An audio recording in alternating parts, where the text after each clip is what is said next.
Hello, dear friends. This is Sofya Dorinskaya with you, the head of the Sofya Dorinskaya Center for Medical Information. I am very glad to welcome you. It's been a long time since we've seen each other. Someone already asked whether the channel is still working. Of course, everything is working and we've been working all summer, but we just wanted to take a break, especially when the summer is so hot. And now autumn has come and in general it's time to get back into work mode. Today, I would like to talk about changes in hormonal balance in people who take neuroleptics and certain antidepressants. What happens when a person starts to reduce their use of these substances? And I would like endocrinologists to watch this video because when people come to them who are reducing their intake of neuroleptics or certain antidepressants, such as amitriptyline, for example, endocrinologists often get confused and perhaps don't collect a thorough enough medical history, which leads to some inconsistency in their actions, and it's clear that the doctor doesn't know what to do. Let me briefly remind you, I'll explain a little diagram. So, neuroleptics and certain antidepressants, again, such as amitriptyline, increase the amount of female sex hormones in the body, such as estrogen. What does this mean? What does an increased level of female sex hormones in the body affect? They affect the thyroid gland. How exactly? When estrogen levels are elevated in the body, in order to inactivate it, the body produces a special protein that not only inactivates excess estrogen, but also partially inactivates the thyroid hormone thyroxine. The thyroid gland, as an organ, senses that the amount of thyroxine is decreasing, and as a result, it starts to increase its production of the hormone thyroxine. After some time, this can lead to fatigue of the thyroid gland, and a person may develop hypothyroidism. What should we take away from this diagram? When a person starts to reduce their intake of neuroleptics or antidepressants, which increase the level of female sex hormones in the body, then as the levels of these substances decrease, the person's estrogen levels also begin to drop. But you need to understand that the body's responses are stretched out over time, and when estrogen levels decrease, the thyroid gland still continues to produce elevated thyroxine for a while. But the protein that inactivates it is already being removed by the body. And if you encounter a person during the period when they are reducing their intake of these toxic substances and you see that their thyroxine is elevated, always ask which medications they are taking and whether they are reducing the dosage of these medications. And here, you shouldn't immediately rush into some kind of hormone therapy or anything like that.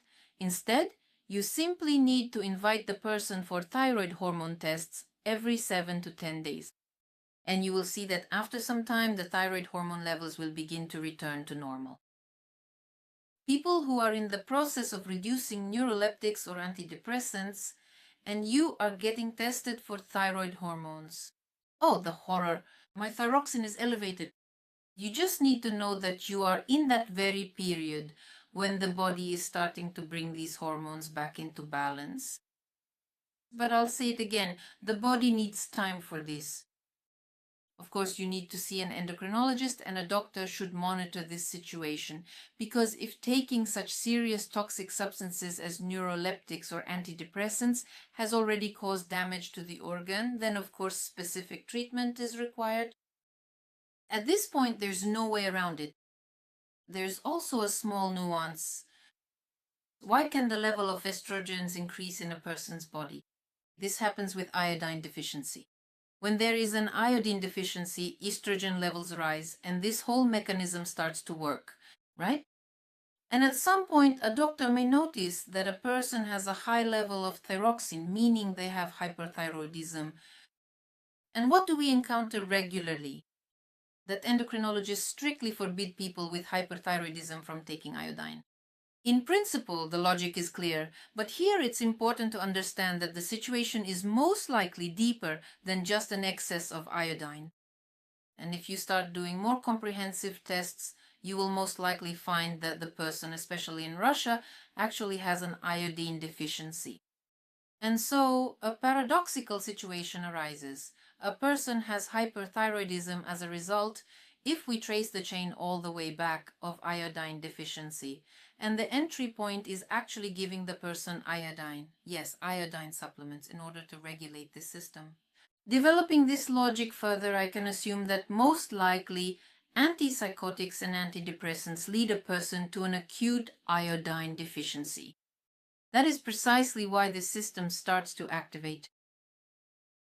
And when a person follows our protocol, which includes iodine, what we actually see is that as the person reduces, yes, that is, as they correct their deficiencies according to the test, and then under the protection of the vitamin protocol, little by little, the person starts to reduce these medications while remaining under supervision and continuing with the protocol that includes iodine. After some time, we see that the tests and thyroid hormones return to normal and everything stabilizes for the person. And this is a very important fact.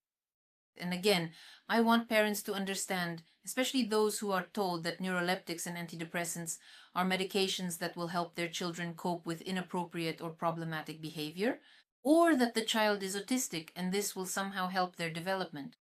In reality, knowing the destructive effects these substances have on the body, honestly, to make such statements that neuroleptics or antidepressants help children, well, only enemies of humanity would say such things. That's the truth, yes. And dear parents, if your child is prescribed neuroleptics or antidepressants, you need to understand very clearly that the fundamental organs and systems of the body begin to suffer because the body undergoes severe poisoning. And this is one of the consequences that may await your child. I hope that this short video has provided some understanding of what is happening. An endocrinologist who would examine the patient, generally if you start to collect the medical history very thoroughly, then simply prohibiting the use of iodine preparations is unjustified.